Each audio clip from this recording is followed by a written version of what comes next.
Hello everyone, this is ChakaWhat here, and today I'm going to be presenting to you my top 10 followers of Fallout 4. This list was suggested to me by Isabel Live 1, so thanks for watching my videos, dude. Up at number 10, I have chosen Porter Gage. Gage grew up on a farm with a family that was constantly pushed around by raiders. When he turned 12, he ran away to find a new life, and soon realized that he wanted to be a raider himself. He made friends with the gang's boss Connor, and let all of Connor's commendations get to his head.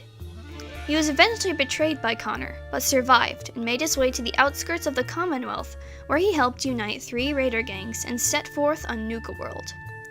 Gage met the sole survivor when they made their way through the gauntlet, and is available for romance. Once he idolizes the sole survivor, he grants them the perk Lessons in Blood, which causes them to gain 5% more XP per kill, plus 10 damage resistance. Gage is gruff, dislikes all of the main factions, and has a very violent disposition. He is a raider after all. 9. Codsworth.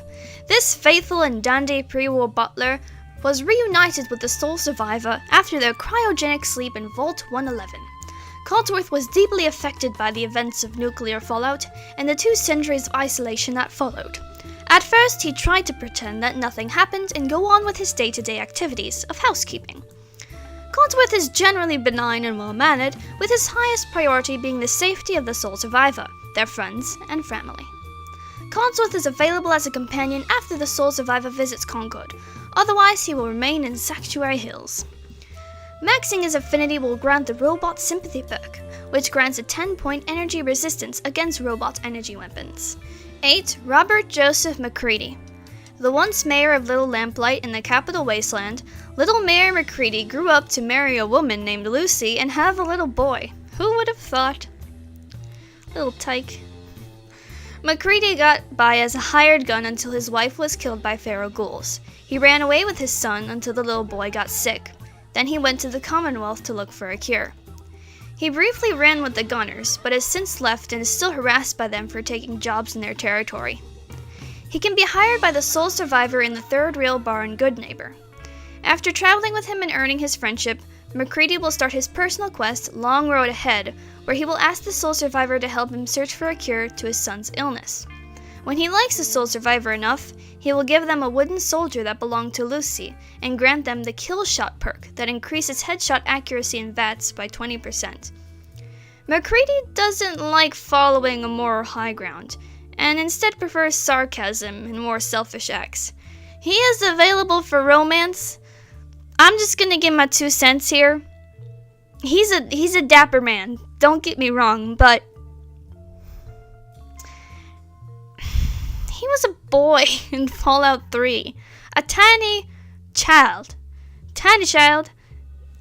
like Arthur Maxson, which is why when I look at them, I'm like, I watched you grow up, literally, through the game. I feel weird, like, flirting with you, because I feel like, yeah. So that's my 2 cents. 7. Preston Garvey. A believer, Preston has been enrolled in the Minutemen since he was 17. He joined the Minutemen directly under General Hollis's command. However, as time went on, things began to turn for the worse as Minutemen settlements began to think more about themselves and less about the people they were supposed to help. Preston joined Hollis on a mission to the trading hump Quincy to save the people there from gunners. Unfortunately, Preston's platoon was the only one to show up, and a massacre took place.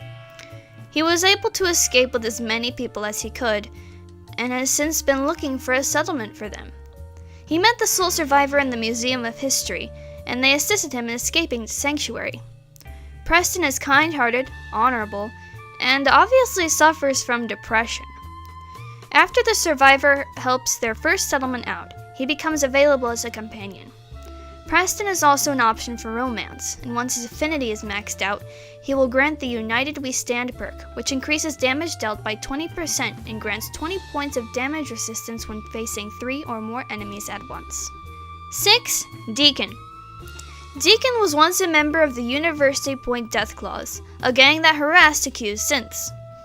However, one day, one of the synths they accused was lynched, and Deacon's eyes were opened. He decided he wanted nothing to do with them, so he moved away and fell in love with a woman named Barbara. However, the Death Claws came a-knocking at their door one day, and the two learned that Barbara was herself a synth, and they killed her. Driven by fury, Deegan massacred the gang. Afterwards, he was contacted by the railroad, and though he felt himself unfit, he swore himself to their cause. Deegan is a master of disguise. Why did I say it like that? He's a master of disguise and spies around the Commonwealth looking, for information. He formally meets the Soul Survivor and vouches for them when they follow the Freedom Trail to the railroad. If they decide to join them, he becomes available as a companion. Though he is not, sadly, available for romance, once Deacon reaches the highest affinity, he grants the Soul Survivor the Cloak and Dagger perk, which increases the duration of stealth boys by 40% and increases damage done by sneak attacks by 20%. Deacon is loyal and generally actually kind of fun-loving. 5. Kate. A feisty and mean-spirited woman, Kate has lived a trying life of abuse and violence. Her family was distant and did horrific things to her, such as locking her in a shed and breaking her legs. Once she turned 18, her parents sold her into slavery. For 5 years, she stole small sums of bottle caps from her owners until she bought her freedom, then sought revenge on her parents. She became addicted to cycle, and soon found herself in the combat zone in the Commonwealth. She was hired by Tommy Lonergan to be a cage fighter, and her merciless atmosphere and raiders and violence made her very closed off to kindness and friendship. The Soul Survivor arrives in the combat zone just as she's finishing a fight and disrupts the event by killing the raiders. Tommy Lonergan, concerned about Kate's addiction, offers them her contract. Once Kate reaches her maximum affinity with the Soul Survivor, she grants them the Trigger Rush perk, which increases AP regeneration when their health is below 20%. Kate is rather selfish, but still has humanity, and is available for romance. 4. Curie. Beginning as a Miss Nanny robot, Curie was reprogrammed to be a secret lab assistant in Vault 81. Due to the call list for the vault being sabotaged, only a handful of the scientists that were intended to be there were there when the bombs fell.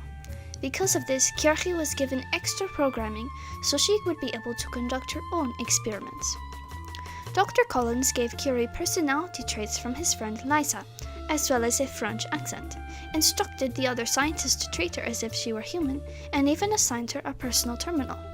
Eventually, all the scientists died, and Curie took care of their bodies. However, due to her programming, she was unable to leave Vault 81 without permission, so she waited. She was finally discovered by the Soul Survivor, and asked them to help her find a human body, so she could achieve more as a scientist. Curie is very kind, intelligent, and innocent, and is a candidate for romance. Her perk, Combat Medic, which is gained at max affinity, allows the Soul Survivor to be healed by her once a day if they fall below 10% health. 3. Piper Wright. Piper and her sister Nat grew up on the outskirts of the Commonwealth with their father. However, when her father was found dead under suspicious circumstances, she let the investigative journalist within herself free, and was able to uncover a shady plot involving her father's superior, Captain Mayburn. The captain had arranged for the main gate to be unguarded to let raiders in with the promise of loot in return, then had Piper's father murdered to tie up the loose ends. Piper was able to rile up the townspeople and have them banish Mayburn, then drive away the raiders. Once she and Nat saved up enough bottle caps, they relocated to Diamond City, where she began her career as a journalist. Tenacious and aggressive when it comes to getting information, Piper has been the target of assassination attempts, death threats, and near executions, but takes them all in stride. She becomes available as a companion after giving her an interview, and is also available for romance. With maximum affinity, she grants the gift of the Gab perk, which doubles the XP gained from successful persuasions. Piper is generally a benign character, and is known to be friends with Nick Valentine. 2. Nick Valentine. Compassionate and sassy, this noir detective must be rescued by Skinny Malone's mob in Vault 114 by the Soul Survivor. Nick is a synth, I know right, that was imprinted with the personality and memories of a pre-war detective named Nick Valentine. Though he feels that most of his life, his morals, his memories was stolen, he took on Nick's persona and opened up a detective agency in Diamond City. and according to Nat, many people secretly go to him for help. Nick was created in the Institute as one of 2 prototype Generation 2 synths, the other one being his brother Dima. Dima could not stand to see the horrific experiments that the Institute was putting Nick through, so they escaped together.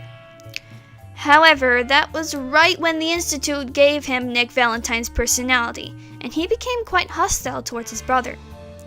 Dima knocked Nick out in self-defense, then left him. Nick awoke thinking he had been discarded. He is a considerate and kind-hearted man, and one of the main people that helps a soul survivor during their quest to find Sean. Though, sadly, not available for romance, he is probably one of the most involved companions in the game, as he goes with the soul survivor to Far Harbor on a case. When one has reached maximum affinity with Nick, which requires completing his quest to where he ties up some loose ends with his own Nick Valentine personality, he grants them the Close to Metal perk, which allows more than one attempt during hacking and 50% reduced lockout times on terminals. And for number 1, my ghoul-loving self has chosen John Hancock. Born John McDonough, Hancock is the estranged brother of Mayor McDonough of Diamond City. After his brother was elected mayor, he banished all the ghouls from the city. Hancock mentions distinctly remembering his brother's shit-eating grin, as all of the ghouls were driven out by the townspeople.